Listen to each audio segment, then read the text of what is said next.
Nathan is from Booneville, and he's a teacher at Booneville High School, track and field coach. He's an unbelievable guy.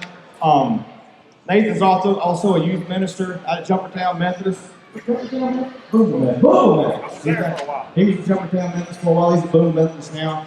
He's an awesome guy. He's going to bring a lot of energy in here tonight, and I'm going to turn it over to him. So y'all please welcome Nathan Osborne. We got too many mics. I don't know which way to go. We can do a mic drop real quick. All right, we're going to get this thing started real quick. But I want to start off, like I said, with bringing energy. We got the softball and baseball season about to kick off. And speaking of which, softball game tomorrow has actually been moved from 1 p.m. to 12 p.m. And so make sure you're aware of that. Softball game has been moved from 1 p.m. to 12 p.m. tomorrow. In between the games, they're going to do sophomore recognition. So make sure you're aware of that right off the start. All right, before we get started, I got one quick thing for the audience. Everybody needs to do this, players involved, coaches and everybody. Here's what I need you to do. I need you to put your hands straight up in the air. This is a stick up. Hands straight up. Here we go. Yeah, get your hands up. All right, y'all go around and get your wallets real quick. No, I'm just kidding. All right, so leave your hands up real quick. Just leave them up. I know if you got rotator cuff issues, you can put them down. But if you don't, here's what I want you to do. Here's what happens. When somebody tells you to do something, you usually don't do it 100%. Because watch this. My hands are going to go up. Just like yours. My hands went up, but watch this. They went higher. Every one of you in here can go higher. See? So let me ask you a question.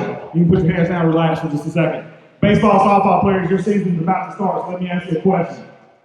When your coach asks you to do something, why do you only halfway do it? Why do you only do it to 90%? When you got that other 10% that you can give each and every time. So this season, I challenge you, Lady Tigers, and I challenge you, Tigers, to go into every single thing that you do 100%. Do it 100% of the way, and I promise you, you'll see great things, and your coaches will definitely appreciate it as well. So let's get started, all right? So we're going to go ahead and we're going to introduce our teams. Softball team, if you would, please come forward. If you know your numbers, I would appreciate it if you would. We're just going to stand. Never mind, just stand. Hey, we're winging this one step at a time. So we're just going to stand up when your name is called. So here we go. The Lady Tigers are coached by Coach Jody Long and Coach Kevin Connell. You see them around the room. You've already met with them. But let's go ahead and meet our players now of the Lady Tigers softball team. Number 00, Keegan Hubbard. Number 1, Alexi Griffin. Number 3, Demi Lindsay. Number 4, Cassidy Duskin. Number 5, Taylor King. Number 6, Bailey Smith. Number 7, Emma Dempsey. Number 8, Albany Wyndham. Number 9, Kelly Hood. Number 10, Briley Pitt. Number 11, Tori Harrison. Number 12, Lindsay Coffey. Number 14, Breanne Locke. Number 15, Emmy Musers. Number 16, India Abbey. Number 17, Kiki O'Brien. Number 18, Jordan Mathis. Number 21, Charlie Clinton. Number 22, Alyssa Claire Young. And number 23, Allie Wyndham. Ladies and gentlemen, that is the 2022 Lady Softball Tigers. All right, now we're going to introduce our baseball team. Baseball coaches are Coach Richie Harrelson, Will Brand, Ryan Smith, and the student assistant Seth Ivey. So let's meet our players now. Number 1, Kai Holiday. Bringing the energy, Kai. I like it. I actually finally saw one person stand up. Yeah, everybody else did so quick, I didn't see them. All right, number 2, Gray Berry. Number 3, Seth Bagwell. Number 4, Alex Marshall. Number 5, Noah Foster. Number 6, Kyle Church. Number 7, John Whiteside. Number 8, Davis Oswald. Number 9, Luke Willard. Number 10, Chess Parker. Number 11, Hayden Donahue. Number 12, Peyton Peoples. Number 13, Luke Smith. Number 16, Logan Bland. Number 17, Aiden Fuller. Number 18, Caleb Huggins. Number 19, Jacob Reeder. Number 20, John Eaton. Number 21, Colby Holcomb. He's doing the standoff right here. I like it. I like it. Number 22, Sean Dawson Weatherby. I thought it was like the thing they do, before the first pitch. Everybody just keeps standing there. I thought he was trying. That's him. There we go. 23, Jackson McCoy. 24, Locke Elliott. 25, Jackson Owen. 26, AJ Kalen. 27, Connor Bonds. 28, Eli Jones. 29, Ward Johnson. 30, Jackson Kahn. 32, Mason Walden. 33, Dylan Bowers. 34, Zach Gann. 35, Grayson Stone. 36, Charlie McAnally. 37, Colton Fitzsimmons. And 38, Carter Phillips. Ladies and gentlemen, your 2022 baseball roster for the Northeast Tigers.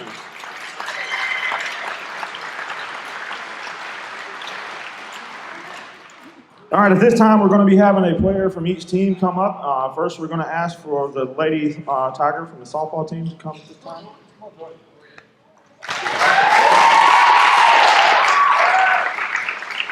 This is Miss Tori Harrison, number 11, Tori. So, Tori, come on up. We're going to ask 20 questions now. And, yeah, we're going to ask you a bunch of questions. I'm just kidding. You're going to go by yourself. I'm nervous. Anyway. So, I hope we come together as a team and work really hard and make a good run in the postseason. There you go. Great expectations. I like it. All right. Baseball player coming up. Number 2 in the house. They're calling him Gray Berry. He seems to be a popular guy on this side of the room. Yeah, what's going on this side over here, man? Got to win their hearts. Let's go. Let's win their hearts. I hope everyone enjoyed their food tonight. I'm excited for this season. We have good expectations, good team. We all seem to enjoy each other, and I think this is going to be a good year for us. There we go. Yeah, I'm not going to hate on you too bad, but I do a lot of pep rallies through the school, and I felt like I was kind of at a pep rally. Yeah, like this is going to be our last first game, and I just want y'all to be there, support us. Hey, I like the energy though. Keep it up. Just like they said, have a great year. Y'all are about to start something great. Y'all always cherish these memories for sure. So just go have a great year, and as Ed Orgeron used to say, go Tigers. So, all right, here we go. Diamond Club is one of the things we want to highlight real quick. Goals of the Diamond Club, just some highlights. They're wanting to do really build up the weight room in the Diamond Club area. With your donations through the Diamond Club, this will start really trickling in and really helping with the facility. If you have not had a chance to be around the facility at Northeast, it's one of probably the best in the state. With my parents, with them both working at Northeast in the past, they retired, but I've been one of the ones, I guess you could say, fortunate enough, unfortunate enough, not real sure, to say I've been on every junior college campus in the state, and I know what we've got here at Northeast, and I'm just telling you, the facilities at Northeast are immaculate, and these coaches have worked real hard on what they've got now, but through donors and the help of the community, things are only going to get better, and that's where the Diamond Club really comes in to help out for facilities like the weight room, like we mentioned. Some of the things we're wanting to do around the stadiums include like conference flags, the dugout heaters, because we all know it may end in the summer, but we start pretty cold out there. So dugout heaters, championship banners, different things like that, alumni nameplates. They're just really wanting to build on things that the community has meant to this program, both programs that is. And so that's what the efforts of the Diamond Club is trying to reach out for. And I'm sure if you have any questions on that, both Coach Long and Coach Harrelson would be glad to help you in that direction for sure. But it's a great idea. We would like to say some thanks here. And if they leave somebody out, blame them over here because I'm just reading what they've got. So they want to, first off, they want to thank the coaches' wives for sure. And then they want to thank President Ricky Ford. We also have tonight in attendance with us Executive Vice President Craig Ellis Sasser, and his lovely wife Paige is over here with us tonight. So thank y'all for being here. We would like to say thank you to our athletic director, and also we would like to, is any other Northeast staff or personnel here with us tonight? If you are, we would like to say thank you to the Northeast staff for sure. Yes, round of applause for them. We would like to say thank you to Catherine Kuhn, Hope Harrelson, and Rebecca Donahue for helping decorate the table spreads that you see tonight. Was done by those ladies. And again, if we left someone out, we are very, very sorry.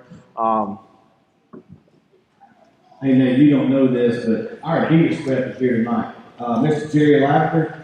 Mr. Jerry, would you stand up?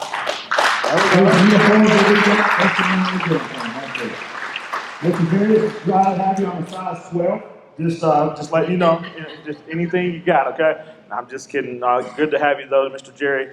At this time, I know y'all didn't come to hear me talk, so at this time, I'm going to ask Mr. Brandon Woodruff to come to the stage. So, Brandon, if you'd come on up.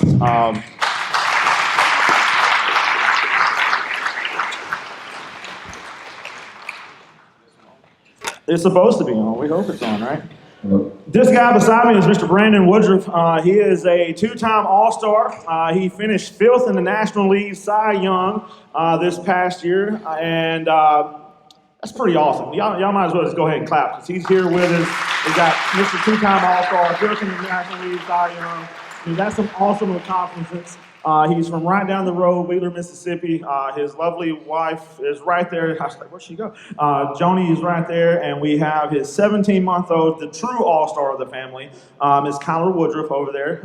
She is not paying us a bit of attention, but that's A-okay. So, yeah, we're going to let him talk here shortly, but we're going to start this up with a little Q&A. You can get comfortable if you want to. We're going to be here for a while, I think. Right. So these are kind of high, right?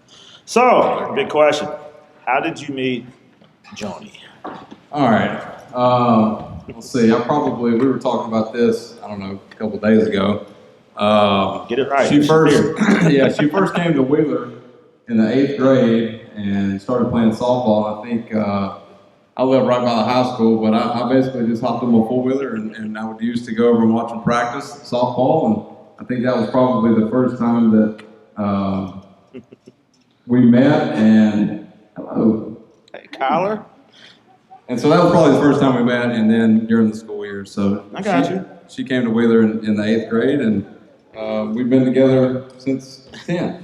There we go. So I think that's one of the things, and I think a lot of people in the room didn't realize y'all were possibly high school sweethearts. And of course, I fortunately, I've known you for a while, so I knew that information.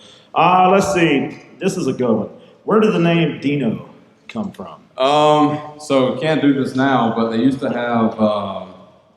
It's called like a womanless beauty review, so where the guys dress as girls, that stuff doesn't fly anymore. And my name in the competition was Brandina. I don't think I knew this, so this is interesting to me as well. Yeah, so and then my dad just started calling me Dino, and I probably had that nickname ever since I was probably 7 or 8 years old. I was thinking of Flintstones reference. Yeah. I wasn't real sure. That's a good one too. There we go. What was it like going from Wheeler to Starkville?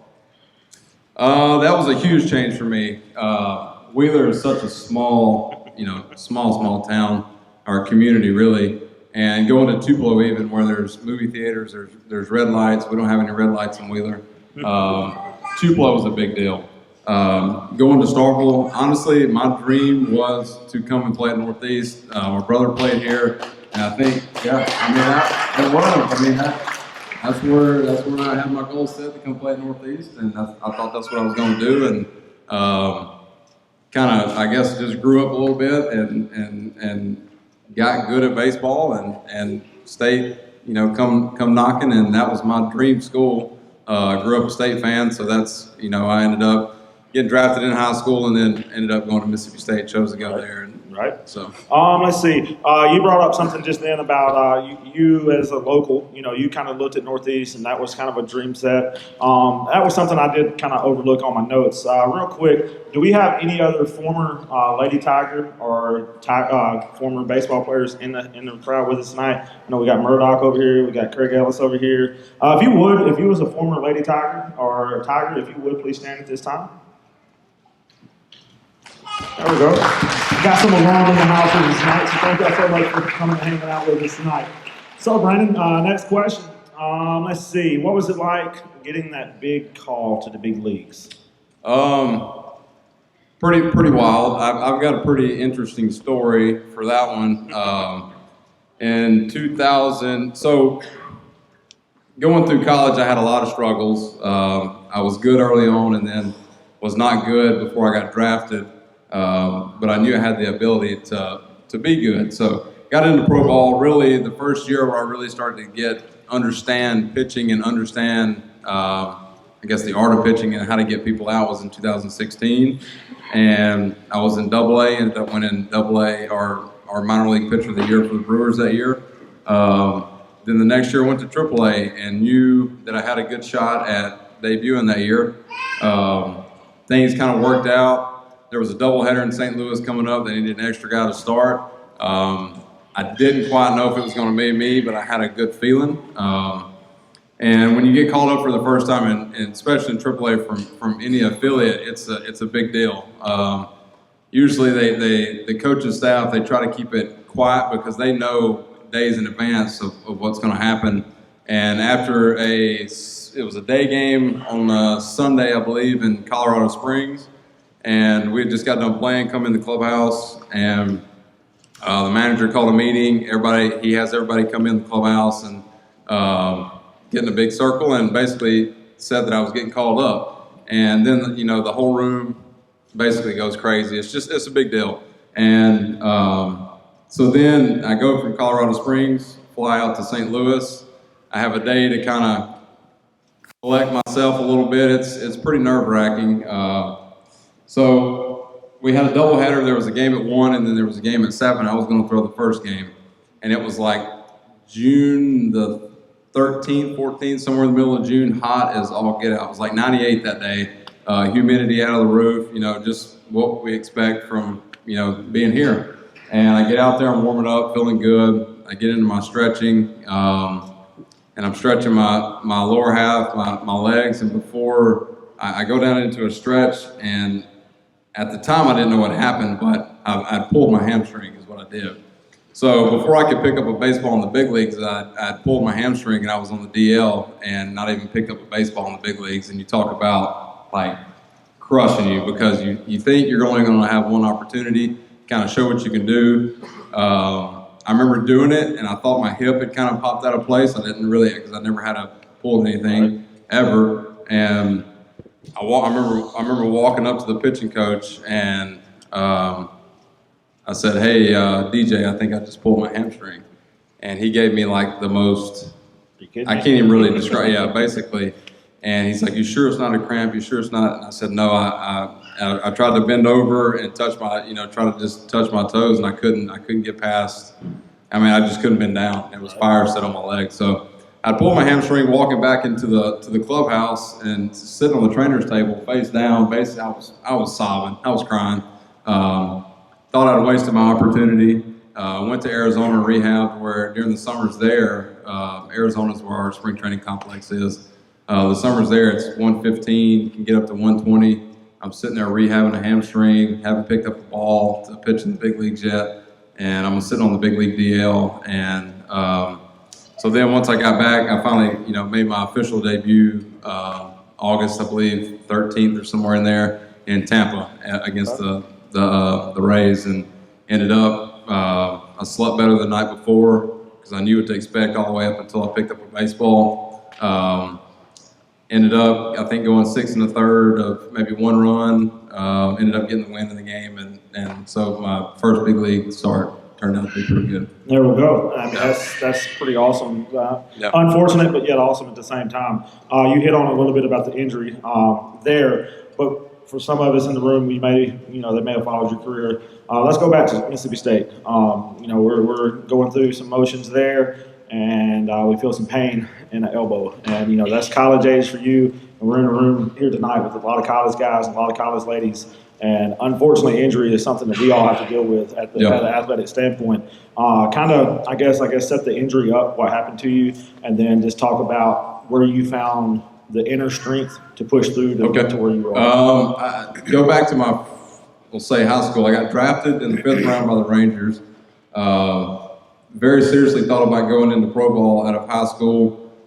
Just didn't think that I was mature enough or ready for that pro ball step. Didn't know too much about it. I knew I wanted to play in the big leagues, but I didn't know enough about pro ball. Pro ball and college are two different things, but I think college sets you up for success in pro ball. So go to Mississippi State my freshman year. That was by far my best year, and I was expecting to go there for 3 years, do well, get drafted first round, and do that whole thing, and then be on my way to the big leagues. And my sophomore year, started feeling some stuff in my elbow during fall ball, and over time, just finally had a CT scan really that showed what was going on, but I had like 3 or 4 MRIs, nothing showed up. They didn't think that anything was wrong. I told them I couldn't throw a baseball 90 feet without extreme pain.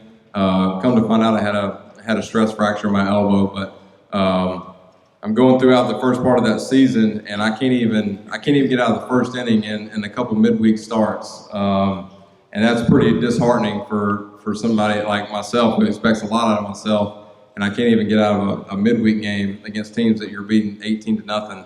And I remember one time I was just so out of it. I couldn't throw strikes. I couldn't do anything. And I remember picking off one time. The first baseman had let me know that he was not covering the bag, and I still, for whatever reason, just had a mental lapse, and I picked over. Nobody's standing there, and I think that was the one moment where I realized I was like, man, I'm not right. Something's not right. So come to find out, after a CT scan, I finally showed where I had a stress fracture and I had a bone spur. So that's what was causing the pain. I elected to immediately have surgery. So this was in 2013, and that was the year that we got beat by UCLA in the College World Series Finals. And I'm sitting there having to watch this from the sidelines in the dugout and in an arm brace, and it was incredibly, it was tough to watch because you felt like if you could have been out there, you could have helped the team win. Right. But I knew I needed to go ahead and get surgery, start rehab, and then kind of got into my junior year, and that was my draft year, and I put a lot of pressure on myself to do well. Didn't have enough time to really get innings under my belt, and I really stunk. Honestly, that was probably my worst year at Mississippi State, and so the dreams of going first round and everything I expected to do was kind of out the window, and ended up getting drafted in the 11th round and then signed with the Brewers. But I learned in college how to grow up. I learned how to you get away from home and you got to do a little bit of laundry by yourself, and it's kind of a shock. And so it just helped me grow up a little bit. And once I got into pro ball, all those challenges you face as a baseball player, which is and softball is the hardest sport you can play. It is, in my opinion, and you're going to fail every single day. And I think that's what I had to learn. I learned that I was going to fail, but that's what's going to help me have success. So I took that into pro ball and then kind of had that mentality kind of going forward. All right. Kind of just touched on it right there. If there was one thing that you could go back and tell 18-year-old Brandon Woodruff, what would that be? Don't stress, man. I tell you what, I may look cool under pressure, but I put a lot of hard work into to get myself ready. But I would just tell my 18-year-old self just to keep working hard and keep a simple mindset. I think that's the easiest thing. Don't make things too complicated and keep everything as simple as possible. That's probably some very, very good advice. Good answer. Probably during that time, setting up this next question, you had some some days where you probably did nothing but sit around on TV. Did you possibly ever play the game MLB The Show? I have an Xbox, I got and MLB The Show is not on Xbox. So, and still to this day, I think I've played it maybe once or twice. All right. So the question was, have you ever used yourself on MLB The Show? I had over Christmas break this past Christmas. There was a kid that his present from one of our neighbors was to come hang out with me for an hour, and we'd play catch and do these things. And so I asked him if he wanted to play the show, and I hadn't played it yet, and I had it on my console. I just didn't really care about playing it. And we got on there. Of course, I chose the Brewers. I chose myself as a starter. Did you look at your own ratings? Huh? Did you look at your ratings? I don't remember what they were. Hopefully they're good. But I did well. We did like a little 3-inning game. I did, I threw up 2 zeros, and then I bring in Josh Hader to close the game. Right. And I give up a home run to this kid, and he's like 12 years old, and he's going crazy. He's like, he just hit a home run with the best closer in the game. I should have left myself in. I'm contemplating all of my managerial, questions in the video game. But, yeah, but I do not play it at all. But it is cool to see yourself. They do this stuff in spring training where they have the cameras that take your pictures, and they get all different angles, and they get it just right. It's pretty cool. I know it's funny. The reason why I asked about the rating is that former Tiger, he plays for the Buffalo Bills, Mario Addison, and he had a Twitter rant not too long ago, back when the new Madden came out, and he was like, "Come do my 40, and I'll show you my speed." So I didn't know if you paid attention to your ratings or not. No, I don't. I don't really care too much. Yeah, you're not calling 2K tomorrow and fussing. I got you. If you were to pull out your phone and decide who is the most famous person in your phone right now, who would that be? I've got, of course, I've got all my teammates. I'm sure some of y'all, I don't know if, like Christian Yelich is a big deal. He's such a laid back guy that I've called and texted with him a couple times over the offseason. I know he's a big deal. He's an MVP. I very easily could have Bob Uecker's number. I just never ask him for it, but I'm almost tempted at that point. He takes guys out fishing. I don't know if everybody should know who Bob Uecker is. That's what I was going to say. Everybody understands who Bob Uecker is, right? If you don't, we're not in the right place to probably reference Bob Uecker to go and watch Major League, the movie. But if you don't know who Bob Uecker is, he's legendary. Yes, and he's the color guy for the Milwaukee Brewers. Yes, and he is so funny. He's an unbelievable guy. He comes in every day. He's like 85 years old. I got hurt in 2019, and I stayed back in rehab in Milwaukee, and he would come in and swim probably 30 or 45 minutes every day in our indoor swim rehab thing. And he's in incredible shape, but he comes in every day, and he has his own locker, and he comes in and says hello to all the guys, and that's just what he enjoys. But I haven't met him, or Hardy, the country singer. I don't know if y'all listen to him a little bit. I've got his number, texted back and forth with him a little bit, but nothing crazy. I got you. I guess this question probably should have came a little earlier. A little bit about your experience in the Sun Belt. You've kind of already painted a little bit of a picture for us. For many of us in the room, you hear how I introduce you, or you didn't, well, you hear it, but they hear how I introduce you as two-time All-Star. They see you on TV pitching for the Milwaukee Brewers. A lot of people in this room would probably just associate with, well, he just got lucky, everything fell in the right place, and boom, he's at the show. But we, the ones that really have followed you along this road, we know there's been a lot of bumps in the road. Yeah. And just kind of talk to us a little bit about the Sun Belt in Oklahoma, for instance. I'm sure everybody's aware. Sun Belt is a tournament they hold in Oklahoma, and I don't know how many teams are in it now, but when I played in it, there was 10 teams from 10 different states. And it was kind of the showcase where you would go out, and every college in the country was out there, and that's kind of like one of the big showcases you would go to. You get invited and go. So I went out there, and honestly, I went out there and I was a right fielder. I played right field the first game. We had 2 games, one day game, one night game. I played right field the first game, and I pitched in high school, and being from Wheeler, I think, if we could scrap 12 guys together to play, that was our team. And so I pitched and started throwing hard my junior year, and they asked me if I would be available to pitch in the second game. And I think the last time I was clocked was at a state games tryout. You might have been there. I think I hit 90 or something my sophomore year. And so get there, second game, it's a night game, and it's at McAllister, Oklahoma. And when you're pitching, like if home plate is straight in front of me, you got your dugout, so they've got a radar gun that sits like right off the side of the dugout. So every time you throw a pitch, it like blinks big red, and you can see how hard you're throwing. And I threw 2 innings, and I think I was 92 to 95, and threw 2 scoreless innings. And that was the first time I'd really thrown that hard. And that's kind of where I first got really noticed. Mississippi State was on me, Ole Miss, all the schools in the state, Southern Miss, but there was a couple pro scouts there, and that's when I really got into my name into the pro circuit, I guess.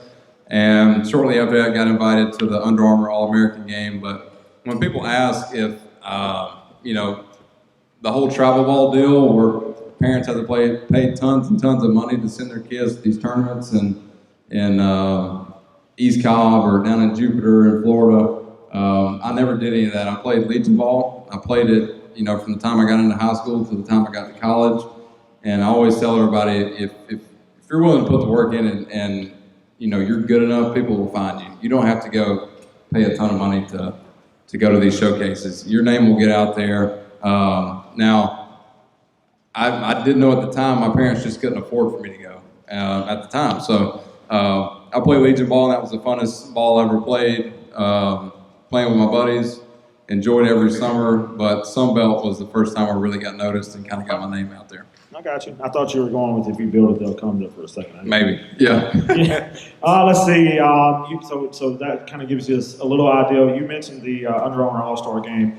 Let's. I know that we're going way back, but when you walked into Wrigley Field, would you have ever saw down the road at that point that you would have been wearing a Major League Baseball jersey one day and being called out to pitch on that mound as a Major League Baseball? Honestly, when I first showed up to Wrigley, and I was a senior in high school, and I showed up there, walked into the clubhouse, and I thought it was a junky place, to be honest. And now that they're in our division, I still think it's a junky place. But when I went, I'm thinking, okay, Major League Field, Chicago, Illinois, this is cool, Wrigley Field, Ivy. The field is cool, the field's awesome, the atmosphere is awesome. It's really tiny. They only hold like 30,000 people, I think. And it's one of the small, if not the smallest one in the big leagues, probably that and Boston, but super tiny, just wasn't impressed with the size of it. The ivy was cool. They told us if we took the ivy, they would be thrown in jail. Like it was like their dead serious. It's like their prize. That ivy, you don't touch it. So, okay. But that was a cool experience playing against the top high school players in the country, and that was pretty fun. You touched on it a little bit there, talking about Chicago's not having maybe the nicest facilities. Yeah. Let's go best and worst. Major League Baseball best facility right now. My favorite is the Braves. Atlanta's road, their clubhouse, everything is amazing. It's a brand new stadium. Worst, probably, I'm trying to think in our division, not a fan. Wrigley's cool, it's just super small. Right. Clubhouse is super small, shower is super Dated. small, very dated. Cincinnati, not a fan of. Just a couple of places in our division, but definitely, San Diego is really nice. LA, you think would be really nice, but it's super tiny. But it's updated. Okay. That's probably Atlanta's probably my favorite place in terms of road clubhouse and stuff. Must be time for a water hydration station. Oh, good. This commercial brought to you by the Starkville. Yeah. All right. Let's see. We're going to open this up here in just a moment. A couple other questions, just kind of off the top of my head. biggest time you've kind of been starstruck yourself in the middle of a game? Okay, that's pretty easy. First time I faced Ichiro was the first time I was like, this is the show. Like, this is the big leagues. Faced him in 2017, my rookie year. That's when he was with the Marlins. Stepped in the box, and absolute legend, Hall of Famer. I think he hit a double his first time off of me, and then the next 3 times. At this time, he was like 42 years old, 43, and I think I broke his bat a couple more times the next 2 times, but I kind of learned how to pitch him. But that was the first time I realized, like, man, this is the big leagues. And then another time was when I got to face Pujols when he was with the Angels. Okay. Right before, one more for me. I've heard this answer before, and I like it. Let's go back to the pitch when Mr. Clayton Kershaw, he releases the pitch that he was hoping was going to come right back to him. Yeah. But you had other thoughts. I don't think he thought it was going to come right back to him. I think he hoped I was going to strike out. Right. I'm not sure. I'm sure everybody's aware of the home run in 2018. We were playing. This was so crazy story. I really didn't even think I was going to make the playoff roster. I was up and down like 6 times that year between AAA and the big leagues. We get to September, you can't get sit down anymore because the minor league season's over. I'm like, okay, I got to kind of prove something here. So I ended up having a great September. I think I gave up 1 run. And so we get to we ended up winning the division, beat the Cubs in game 163 at Wrigley, which is probably still one of the coolest games I've ever been a part of. So then we're playing the Rockies in the NLDS in 2018, and I didn't know if I was going to make the playoff roster. I had no idea. So you have a workout, and the day before the game, Craig Counsell, our manager, he would call in guys and kind of tell them, hey, stick around, but you're not going to make the playoff roster. You might make it the next time if we advance to the next round. And so my name wasn't called, and we go through the workout. I go shower, I get some food, and I'm about to leave, and Counsell calls me in. He's like, hey, Woody, come here for a second. I got to talk to you. So I thought for sure, I was like, man, I'm not going to make the playoff roster. I was like, I thought I did everything I could. And he calls me in. He goes, hey, and at this time I was in the bullpen. I was pitching out of the bullpen in September. He goes, you're going to start tomorrow, game 1. And I was like, okay. So let me collect my thoughts a little bit. And it never really hit me. But basically, I went from going up and down 6 times, and you kind of get back to the adversity stuff. I could have shut it down and been a salty person and sit in AAA and not wanted to be good. And I kind of made the most of it and said, I'm going to get better. Ended up going and starting game 1 of the playoffs for the Brewers for the first time. We made the playoffs for the first time in 10 or so years. And go out and throw 3 perfect innings, kind of a dream start. We beat them in 3 games. Then we get to game 1 against LA, the big market team. They got all the superstars. They had just got Manny Machado at the trade deadline. They've got all these guys. And so game 1, we get to the Gio Gonzalez is starting. He gets through the first 2 innings, and they call down and said that I'm in for the 3rd inning. And I was like, okay, here we go. It's packed house. We're in Milwaukee, game 1. It's probably 50-something thousand people in the stands. And you get out there, and you're just so focused. And I get through the 1st inning, get through the 3rd inning, clean inning. So then I didn't know if I was going to hit. I thought they might hit for me. And I get in the dugout. Counsell's like, you're going to hit. He's like, get a helmet and everything. So I was like, okay. I walk up to the top step. And he goes, just take a pitch, see if, get his deliveries a little funky or whatever. And Clayton Kershaw, for people who don't know, he's a Hall of Fame. He's going to be a Hall of Famer. He's probably the best pitcher of our generation, one of, and just he's unbelievable. So I step in the box, and my only thought is, obviously I'm taking the first pitch. First pitch is the ball. I can take it through the whole bat. Second pitch, he throws a pitch down and away, fastball. Strike looked like it was way out of the zone, but it was a perfect pitch. Next pitch, same thing. So it's 1-2. And then, if you know anything about Clayton, he's got this huge curveball, and it's nasty. So he threw it, and if you watch the video, I buckle, and it hits the dirt. And I took it. I just didn't swing. I mean, if it was a strike, he just buckled me. So, anyways, ball 2-2. Next pitch. The only thought in my head is get my foot down, try to foul him off, make him throw 6 or more pitches. So get the foot down, fouled the ball off. He kind of threw it kind of on the plate a little bit away, and then the next pitch he threw one right down the middle, and it was one of those I wasn't trying to do too much. So for you hitters, when you don't try to do too much, usually you do something pretty big. So I know it's hard to do. You swing, you want to swing hard. It's extremely hard to do. It's the hardest thing to do is to take an easy swing. And you can bounce. I mean, it's tough to do. Yeah, no, I'm serious, and it's preached every day in the big leagues. Like you get big when you need to at the right moments.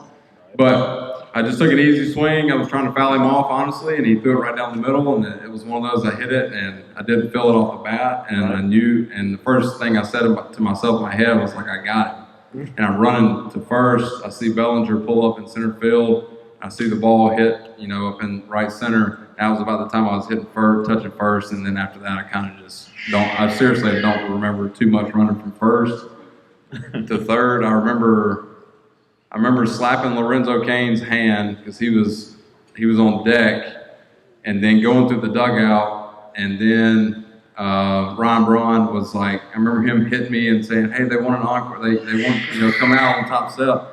And I just was in another place. And the cool story about this is Curtis Granderson, who at the time had like probably 12, 13 years in the big leagues, comes up to me and he goes, "Hey man, I know you just hit the biggest home run of your life, but he said, you got to go pitch next inning." He said, "You need to go in the back, you need to sit down, you need to calm down because my heart rate's through the roof." So anyways, go back in, get settled down, go out the next inning, strike out the side, and ended up being the winning pitcher of that game. So, there you go. I'm going to say because of that moment, people around the world may have found out where Wheeler, Mississippi is. Yeah. Brandon Woodruff. Yeah. Who is this little country boy where is that? hit a cool home run? Yeah, so Coach Harrison, we're going to hand you a mic now. At this point, Coach Harrison is going to try to run around and get your hands. If you've got a question, and please ask questions. Yes. This is my favorite part. I can keep going, but we want to hear from you. So I'm going to hand off my mic. And don't get nervous, please, because I'm just. Hey, I'm going to tell a story real quick. Okay. Last year, we asked a guy on our team to throw a bullpen, or he's going to come throw a bullpen. We had a catcher come up. I said, "Hey, I got this guy to throw a bullpen." And Luke Williams was like, "Yeah, I'll catch him."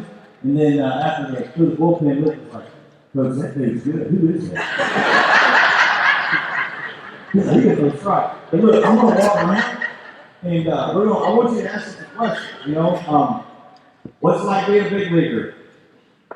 You got any questions you want to ask? Please. We're coming around, but here we go. And as the question's being asked, I'm going to look at you, raise your hand, and I'll make my way to you.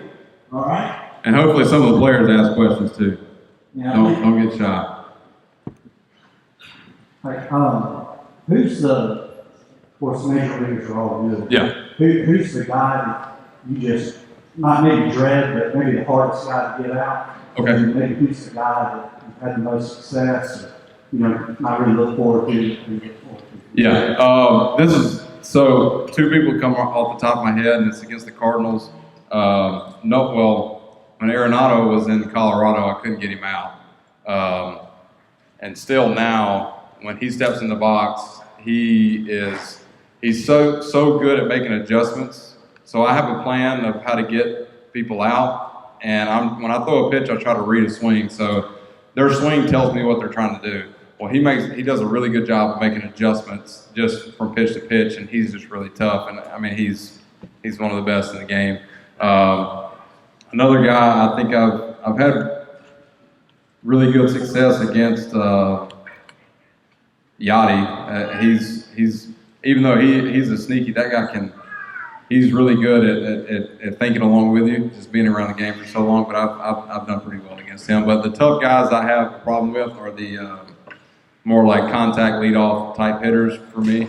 Guys who can just spray the ball around. They're always the tough ones for me.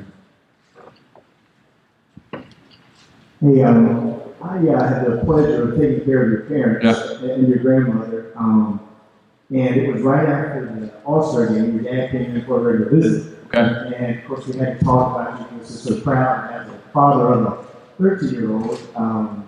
This is just one of the greatest stories I have. But she was telling me about the All-Star game, and you were getting you and your wife, I think, a new Silverado pickup. And Yeah. So then he said, well, he started, I think he went down there with me. If I told you this incorrectly, please let me know. He said he was walking in the back or wherever, he saw Kershaw. Yeah. Oh, yeah. He went up and went with his dad's great song So- and said, hey, I'm Brandon Woodruff. Yes, I'll finish that story for you. This is funny. We were just talking about this the other day. So my dad, who will not, he's going to say what's on his mind. One, he's not going to change the person that he is just because he's sitting in this big banquet room at an all-star game with the best players in Major League Baseball. And he shows up and he's got like these cargo shorts on. He's got this Carhartt shirt on that's got some holes on the stomach. He's wearing like these little white tube socks, but like this looked like he just rolled out of bed, you know.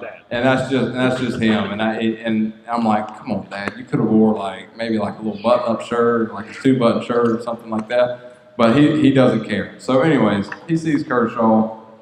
He goes up to him and he said, "Hey, Clayton, I'm Richard Woodruff. I'm Brandon's dad. I just wanted to come say hello." And I think Clayton said something like, "Man," he's like, "I see where he gets his looks from. Looks just like him."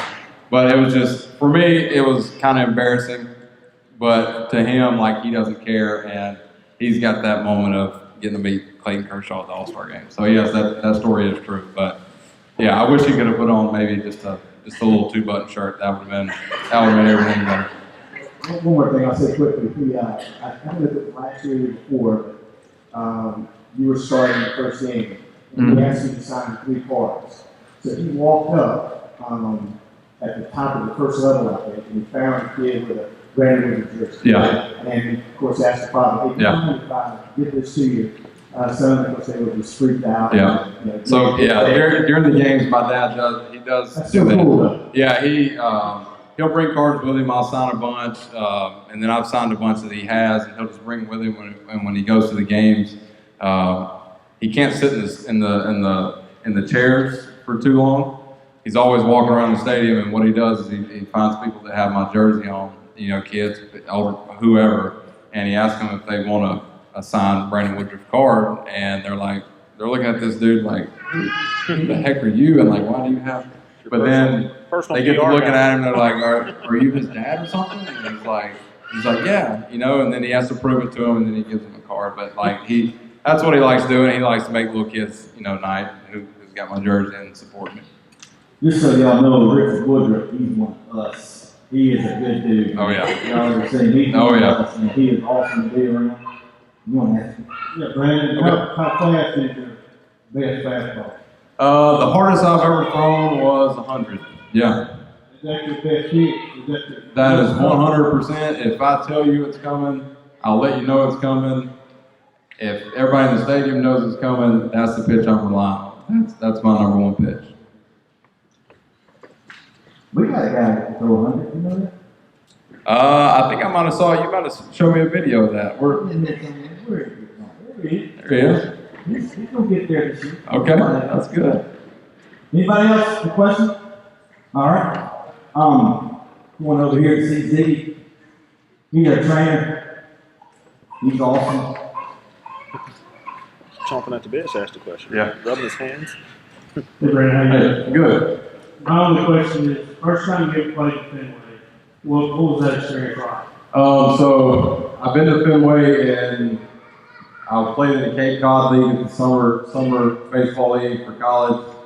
We had a workout there. We were supposed to go there during 2020, but the COVID season happened, and we didn't get to go. But I have been to Fenway, and you think it's another one like Wrigley. You think it's this huge stadium. It's really tiny.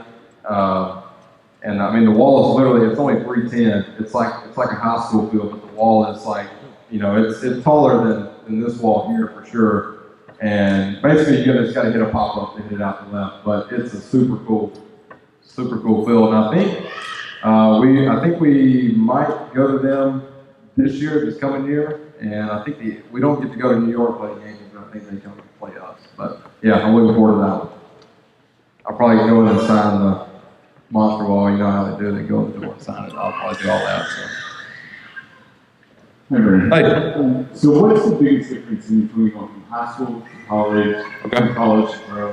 How do you approach the batters differently now? Yeah, I would say the biggest thing in high school is throwing strikes, like throwing the ball over the plate, not walking people, because then if you put people on, it just kind of turns into a long game. Anything can happen. I think the best advice you can give for somebody in high school is just throw the ball over the plate. Throw the ball over the plate, and then once you get really good at that, then you can start trying to hit the edges. Then once you get to college, guys have a little bit of a plan. They're still pretty free swinging. You can throw a fastball for a strike, get ahead. You can throw breaking balls in the dirt and tend to get them out pretty good. And then you get to pro ball. At the lower levels, guys don't have much of an approach. Really, really good raw skills. As you move up and get into AA, AAA is probably the first real test. Because you got guys who have big league time who are going up and down. They know what they're doing. Then you get into the big leagues and they have every bit of information that you could ever think of on you, and I've got every bit of information that I want on the hitter. So going into a starter, in between starts, I do a lot of video work and try to just watch. And so, but at this point, I know myself so well. I know what I do well. I know how I can get guys out. So I look at what I do well, and I may watch somebody else who is similar to me pitch against that team, and I kind of study where he pitched, see where they kind of. There's just a lot of stuff. I try to keep it simple because I use my fastball a ton. So I know if I'm locating that, everything else for me works off that one pitch. So, yeah. Hey, Brandon, we're gonna do this right here. Okay. Mary Seal, tell Dino where you go to high school. You go to Wheeler. There we go. Is this the only Wheeler student? Yeah. There we go. My dad graduated from Wheeler. Yeah. That's awesome. Mary Seal wants to ask you. Okay. My favorite teacher. I had some good ones. Let's see. Probably Monty Garrett is a good one. And if you see her, you can tell her I said that. She'll appreciate it. I do, and she'll probably tell you a story about me that not many people know about. But she was one of my favorite teachers. What's that story? Not many people know. It's too gross. Anybody else have any questions? We're going to go around here. Okay, here we go. Yeah. There we go. I'll come to you. Okay. If you could choose to be the best hitter in the entire league or the best pitcher, which one would you choose? I've almost reached the goal of being the best pitcher in the league. I still got to get over another hurdle of winning the Cy Young. That's kind of a good gauge of having a good year. I tell you what, hitting is extremely hard. Getting to do it as a pitcher, and I've hit my entire life, but when guys are throwing, I'm sure softball, that stuff's hard to hit. Like, it's no joke. I think I would like to be the best pitcher. Yeah, I like striking people out. Hey, Brandon. Hey. I know when I asked this, the natural response to be spend time with your wife and daughters. Yeah. We're going to get you out of that hot water right now. Okay. Besides spending time with your wife and daughter in baseball, what are your favorite things to do, pastime and hobbies? Okay. I love the golf. That's a big thing. I love to hunt. I love to duck and deer hunt mostly, but I love to play golf, and it's convenient for pitchers because when we go on the road, I can take my clubs with me if I'm not pitching. I can get up in the mornings and go, whatever city we're in. Usually we've got a pretty good contact to get some nice places set up to go play golf. So I enjoy that a lot, and that kind of gets my head away from the baseball because it's just baseball all the time. So that's probably the top three things, and fishing too. So just being outdoors. Hey, Brandon, everybody talk about college and pro ball. What about the lower level of pro ball? What's that like? The lower levels is terrible. I can tell you right now. So if you get drafted, it is. So I got a good perspective. So for me, being from such a small community, that's a great question. Being from such a small community, I said Tupelo was a big deal to us growing up. Starkville was a big deal. When I got into pro ball, I remember getting sent to Helena, Montana when I got drafted. And I show up, and we had to get up at like 6 a.m. and go eat breakfast. We had like a week of practice, and we'd get on the yellow school bus, and we'd drive over from the hotel to the field. We'd practice, and we showed up to this field, and I promise you, is a lot of high school fields around here is nicer than this place. And you're housing 35 guys in one clubhouse that, I don't know, it probably should only house about 15 or 20. And you're just crammed in there. You're in a place where at the lower levels, a lot of the Latin players are there, and I don't know Spanish, still don't know it.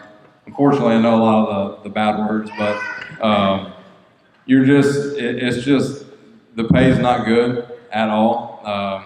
When you do get paid, over half of that goes to rent, wherever you're living. At the lower levels, you might have a host family. That helps out a ton. But once I got to A-ball, you got to get... 1 year in 15, I had 4 or 5 of us were in this little 2-bedroom apartment. One guy was sleeping on the couch, one was in the kitchen. I had a room, and another guy had his own room. So you get that many guys, air mattresses like your friend. You buy TVs, and then you return them in 90 days and get your money back, and then just buy another one. And that way you can return that one at the end of the season. You get air mattresses, you buy those, wherever you go, you just buy it, and you see the return policy, and you return it whenever you do, and you just kind of, so that's kind of like a little trick, but you don't get paid anything, you're traveling all the time, you're playing every day, food is not good, but I loved every minute of it. I think I was kind of made for pro ball, and I had a good, just being from such a small town, you got a different perspective. A lot of these guys who come from these big cities or somewhere, and they get a lot of money, and they're like, oh, we got to play, it's hard on them. I enjoyed it. I love the traveling part of it, hopping on the bus and going and playing, and I think that's helped me out a lot. Brandon, you talked a little about your first time pitching in here in New Hampshire. Yeah. We talked to the baseball and softball players here about listening to their body. I mean, that conversation with the pitching coach when you're up there and you have to walk up to them and tell them, hey, I know you're depending on me, and I just want my hamstring. You talk to them about listening to their body and not being afraid to say, I'm hurt. That is such a good question. As I've gotten older, I'll be 29 in a week. It's not too old, but I'm not getting any younger. And thankfully, I feel good. But the more you play, the more you understand yourself. And when you're in college, and sometimes you get a little hard-headed, and you're like, I'm good. You may be pitching or playing through some things that you shouldn't, and then it just turns into something bigger. The smartest thing you can do, and it's the hardest thing you can do, is to speak up for yourself, because it's not only for you, but it's for your future career. Playing hurt and then ultimately having something go bad that's not good. The only time you can be good is when you're available and you're on the field. So I've learned that as I've gotten older, and I've gotten to a spot where I've got some years under my belt now, so I speak up if I don't feel right, and when I do, I try to fix things before they get worse. And I think that's, to go through a full major league season, you've got to be so transparent with the way you feel to the coaching staff and the training staff, and that's the only way you can make it through a season. But it's super important to speak up if you think something's wrong. I have 2 questions. Okay. If you couldn't play baseball again, what would you do? Oh gosh, we talked about this. I don't know if my wife's still in here. Oh man, I've got to be doing something. I went to school to be a teacher and a coach, so I was just gonna be a coach around here and teach, and that, I was fine with that and happy with that. And I think now I'll probably change. Not sure if I could deal with the kids day in and day out. And if there's any school teacher, I understand it's tough. That's a really good question. I don't know exactly what I would want to do, but I want to do something where I'm helping people out and helping them get better at something. It doesn't have to pertain to sports or whatever it is, but that's a good question. Since you said that, Okay. I'm a math teacher. Okay, yeah. Math, actually, yeah. Yeah, and don't give me no questions, because I haven't been in school in a while. So, But no, math is my favorite subject. It's something I'm a visual learner, so when I can see stuff and you show me how to work it, I can do it. So I enjoyed math. English was not my favorite. And he won't speak, but he wants to know who was your favorite strikeout. My favorite strikeout. So for whatever reason, and I don't know why, but I did strike out Mike Trout in the spring training game one time. I don't know if he was trying or not, but I did strike him out. Bryce Harper, for whatever reason, I faced him for the first time when he signed the deal. Well, no, actually, when he was in Washington. And the first time I faced him, it was like, it's Bryce Harper. Like, he was one of the guys, like, it was like big superstar, and he just had this look about him. And I've had some good success off of him. And then this year, he did hit a home run off of me, a pretty long one. But he did make a comment after the game. He was like, I got lucky. And he was like, when you're facing one of the best pitchers in the game, sometimes you get lucky, and I took that as a compliment. So I thought that was pretty cool. So just to hear from your peers. But yeah, that was pretty good. And one of my buddies, Adam Frazier, I played with at Mississippi State. He had a number there early on. He might not have got a lot of hits off of me, but he just wouldn't strike out. And when I finally struck him out, it was a big day for me. I don't give him crap about it just yet. I'm waiting for him to say something to me. But I got that in my back pocket. All right, I have a question. Go. I want you to walk us through this. Just try to walk through this moment. All right, so let's say you guys are playing in St. Louis on a Sunday. Okay. And you're going to travel to Atlanta, and y'all are going to play a Tuesday night game. Starts at 6 o'clock, and you know you're going to be the starting pitcher of that game. Okay, so we got an off day on Monday? Yeah, off day on Monday. Okay. What's it like from the time you leave the stadium in St. Louis to boarding a plane, to eating, to what's it like? Okay, so when you travel, you always play a day game. In some cases, some of the bigger market teams who play the Monday night baseball games, LA, the New York teams, they'll on the travel game, they'll play like a nighttime. So, but for everybody else, you're always playing a 1 o'clock game. So you play the game. An hour after the game ends, the bus leaves from the field to go to the airport. So if we're playing in St. Louis, game ends at 3. Bus leaves at 4 o'clock.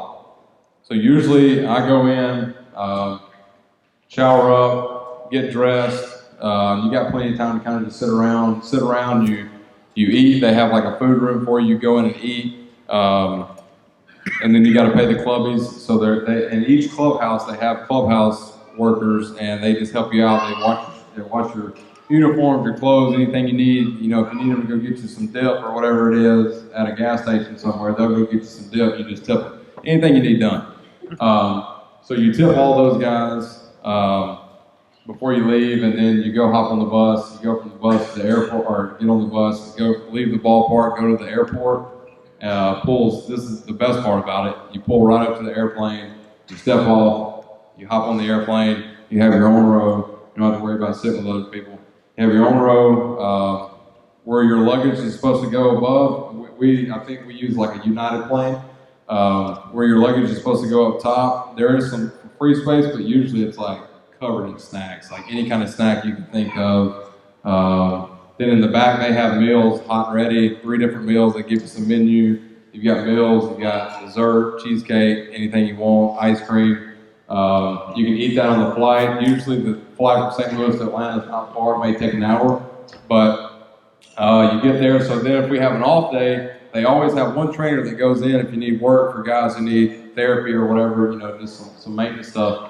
But for me, if I was pitching that next day, I would go in, I would stretch a little bit, I would play catch at about 90 feet, real light, and then I would pretty much shut it down. Maybe I may run a couple sprints, and then I would just get ready for the next day. So, and then I would just show up, at the field on one of the buses and kind of hang out in the clubhouse, and then you have a scouting report, get ready, and then 2 hours before the game, I'll start getting ready for the ball game.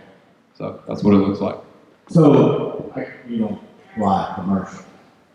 No, you. Get off the bus and walk on. So I had a terrible experience. I think all those times flying on those planes like that and having first class experience, it kind of bit me. I went up to Milwaukee a couple weeks ago and I was supposed to have a 6 a.m. flight from Milwaukee to Chicago, which is a 20-minute flight, and then Chicago to Memphis, be in Memphis before 10 o'clock. I woke up at 4 a.m. that morning. I didn't get back to my house, pulled in the driveway about 8 o'clock at night. So I had a rough time, and I think it was because of all those, my wife, when they have to fly, they go do everything, and it's like, when you haven't done it in a while, it's nice. But, Have you ever flown a charter plane? Pretty special. But the best is when you get to fly on the private jet.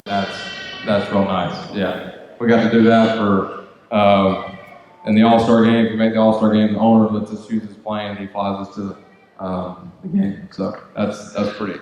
That's the show, is what they say. Yeah. Who's your role model? My role model, man, that's a good one.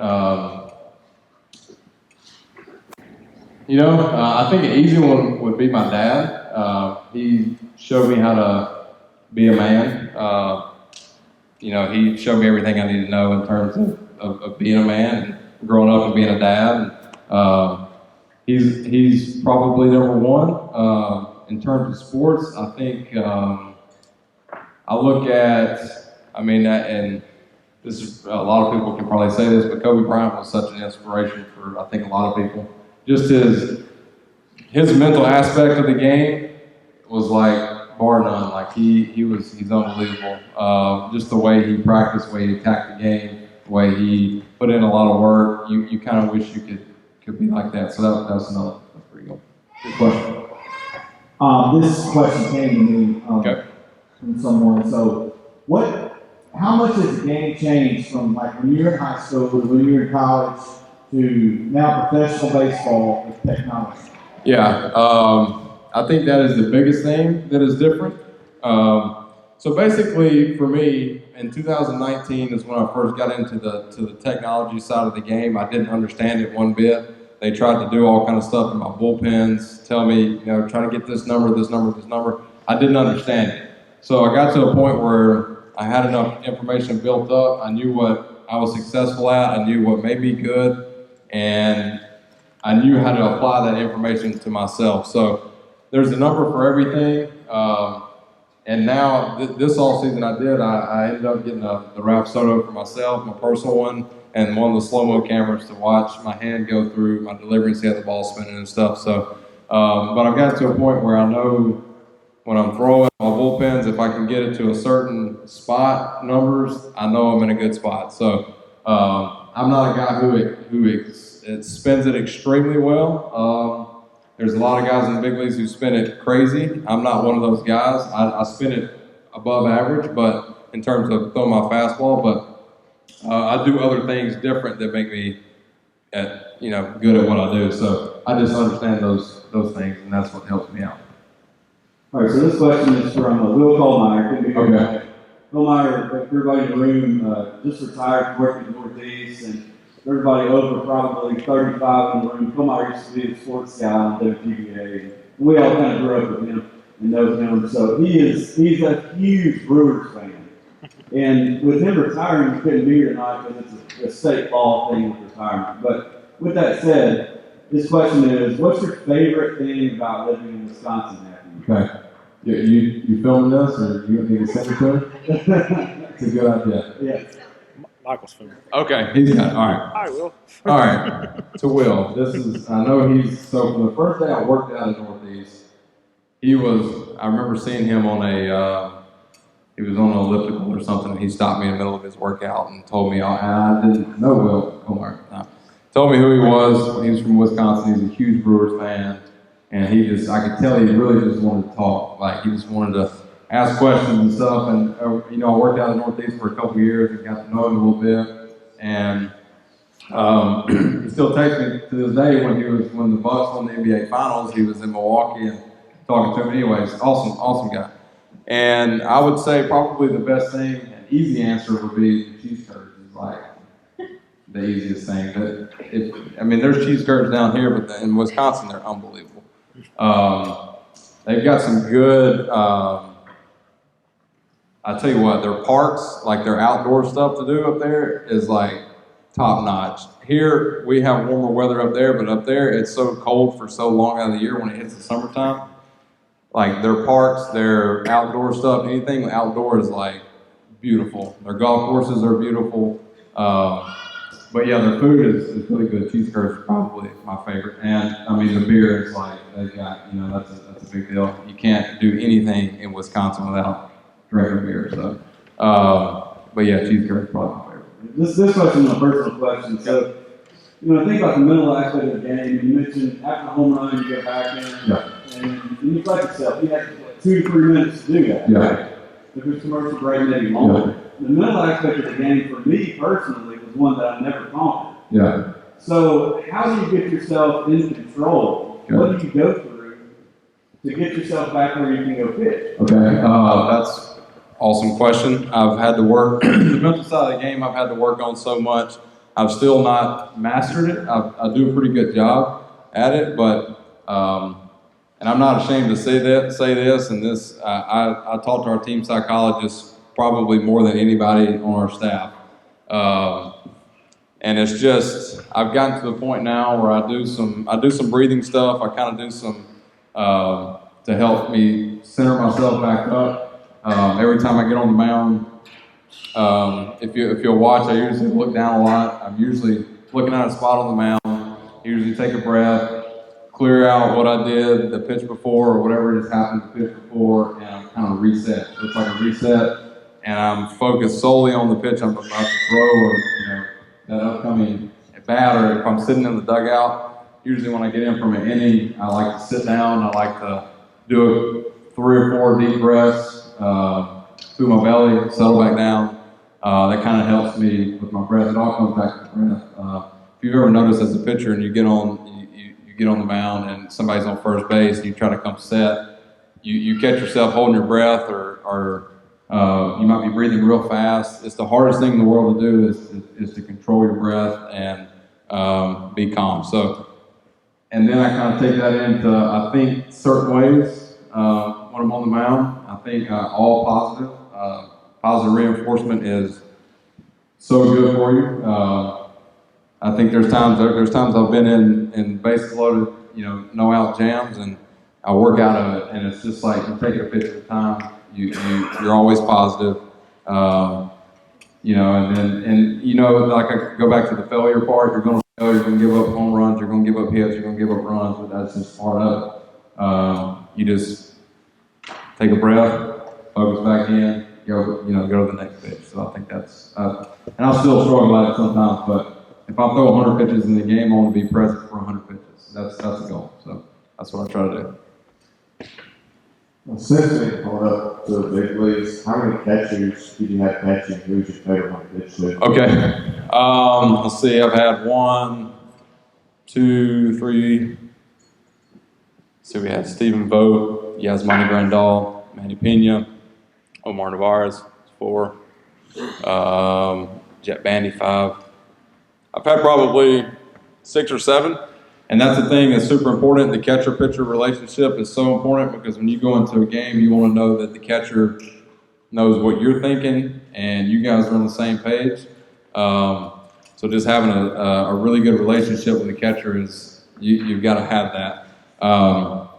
My favorite probably, who really helped me out a ton to kind of get my feet off the ground and really kind of get established was Yasmani Grandal. He's with the White Sox now. He came over on a 1-year deal with the Brewers, and just a guy who was in LA for a long time.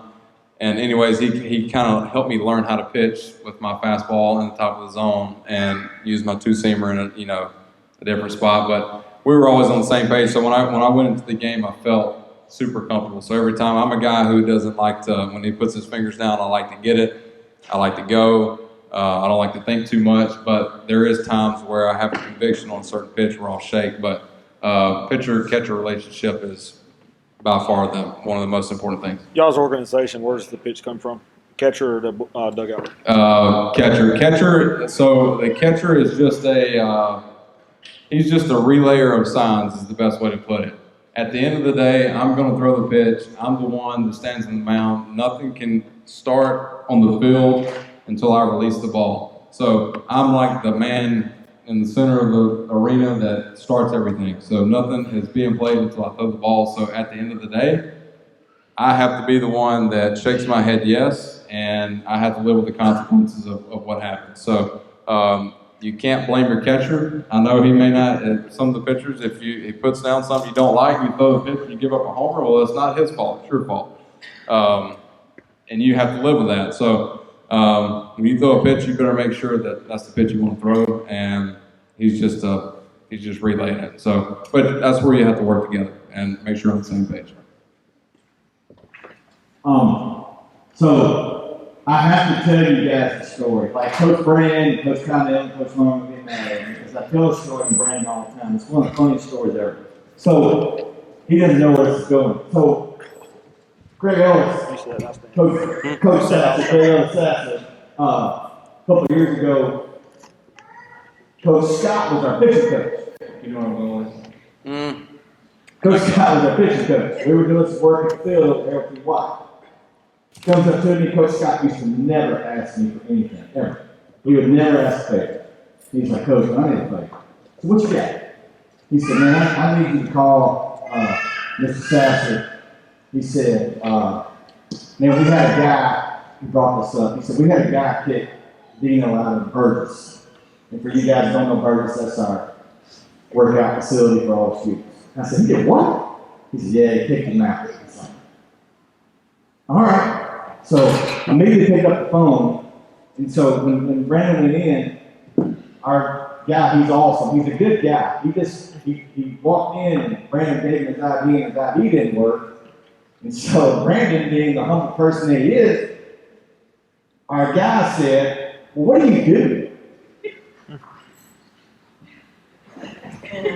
Brandon just play baseball. He said, well, I'm a substitute teacher down in Booneville. Well, so that's how I started working out, was legally you could be a substitute teacher and use the facility. So in the off seasons, like going back to your question of minor leagues, like when I come back, I would have a job, and substitute teaching was one of those, and I would do lessons as well. So substitute teacher, I would go up, I went and got my ID from Northeast, did everything right, and I had that, and I was just making sure that it was still eligible to use it again. And I went in and, I had to buzz the thing, and he came up and he opened the door and he kind of just looked, and I was like, hey, I'm just making sure he's like, okay. He said, I'll just give me your email. Give me an email and I'll email you and let you know if you can work out. I was like, okay, no worries, fine.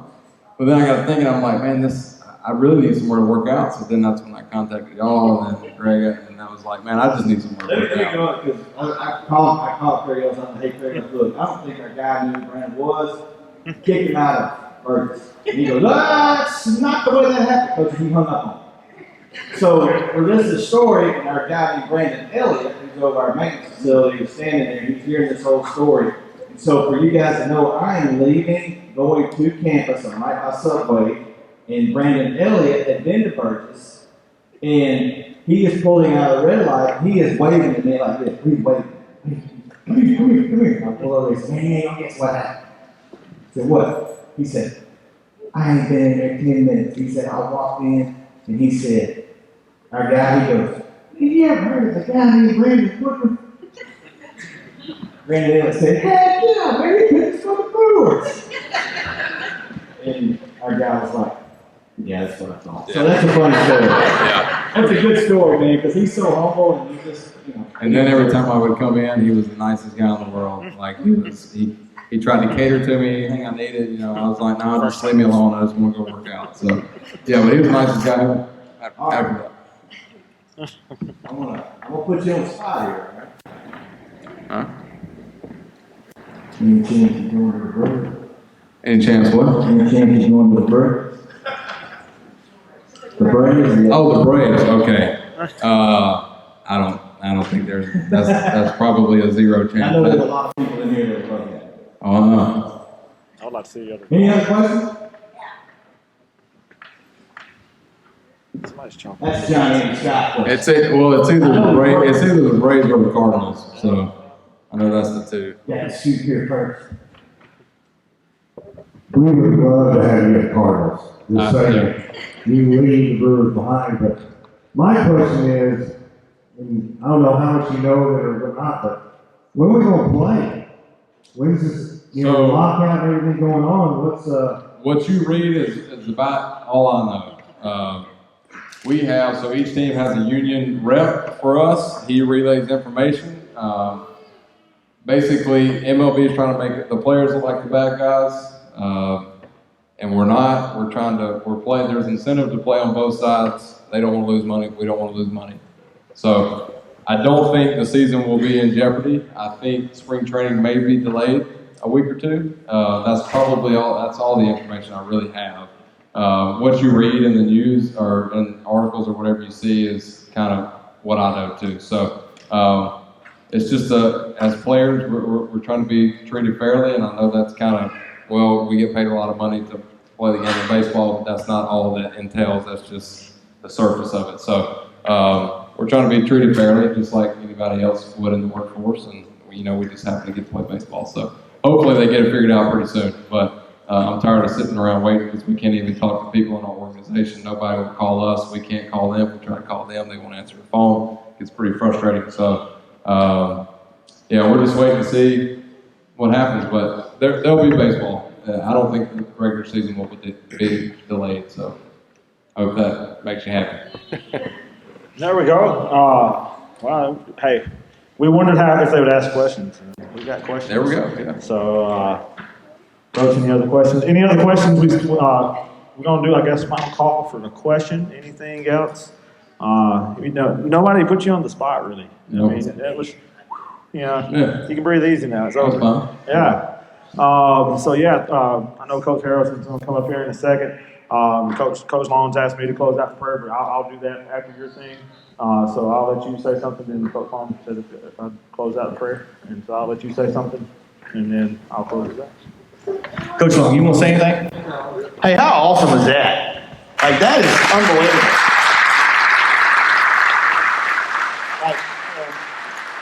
We appreciate it. We appreciate it. We sit around and we talk about who would we like to do this, who would like to get speaking. Man, we immediately came up.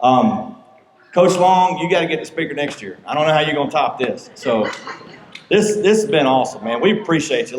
Brandon's an awesome guy. If you guys want to talk to him, he may be fixing to slip out with his daughter. But it's been an awesome event. Coach Long's worked hard. Coach Connell's worked hard. Coach Brandon's worked hard. My wife's worked hard. Bobby, everybody we just put a lot of work into this. So it was just a fun night. We knew it was going to be an awesome night. We're going to open up the softball. They're opening up tomorrow. We're opening up Monday. And hey, we got some big plans for these teams this year. So y'all come out there and get after it with us and support us, and we'll have a lot of fun. So thank you. We love you guys. All right. We love your kids. They mean the world to us. And if y'all ever need anything from us, you know where we are.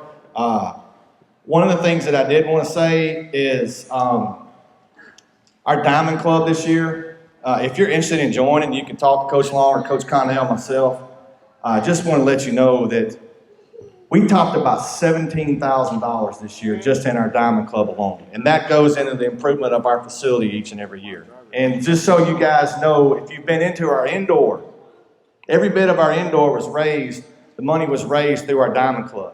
And so all those nets and things that we've got hanging in there, it's really impressive. The TVs, everything that's in there, it's really impressive. So I want to tell you, guys, you don't know how much you do for us, and we really appreciate you. So, Coach, you got anything? I do, Coach. Anything that they have, any suggestions for us that would improve our fan experience, please. He's saying anything that you think would improve our fan experience, please let us know. Okay, just try not to come to us during the middle of the game. But yeah, anything that would improve it, just let us know. All right, Kyle, you got anything? All right, we're going to shut this down. Hey, after he gets through, players, I think the softball team, they may have a meeting. Our guys, we're going to clean this place up. Going to get it looking good. They've got an event in here. And Brandon, thank you, Joni. thank you. Thank you, for giving us this time. Thank you. Hey, thank you all so much, and Brandon, thanks so much. Coach Long wanted us to close out in prayer, but it's a special reason we're closing out in prayer tonight. Freshman, sophomore pitcher, Emma Dempsey from Belgreen, Alabama, she's had to leave tonight to go with her dad at UAB. He is fighting for his life at this very moment. So if you could, we all know tonight how important family is. So if you could just keep in mind that family, it's the old saying, once a tiger, always a tiger. So we lift her family up tonight, and but I want to close this in prayer, if that's all right with everyone. And as I said a while ago, hey, go Tigers this year, all right? Let's pray. Heavenly Father, we just come to you now, and there's a room full of young men and young ladies in this room tonight, and Father, we know that they're concerned now about one of their co-teammates and her family. So Father, we just lift that family up to you now. But also we know that the world goes on as well, and we kind of talk a little bit tonight about the upcoming season. And so, Father, we just pray for this upcoming season for these young men and these young ladies, that not only can they grow together as a team and work hard to achieve the goals that they have set before them, but Father God, I just pray that they work hard each and every day, not only to be a better ball player, but Father God, most importantly, to be a better representative of your Son, Jesus Christ.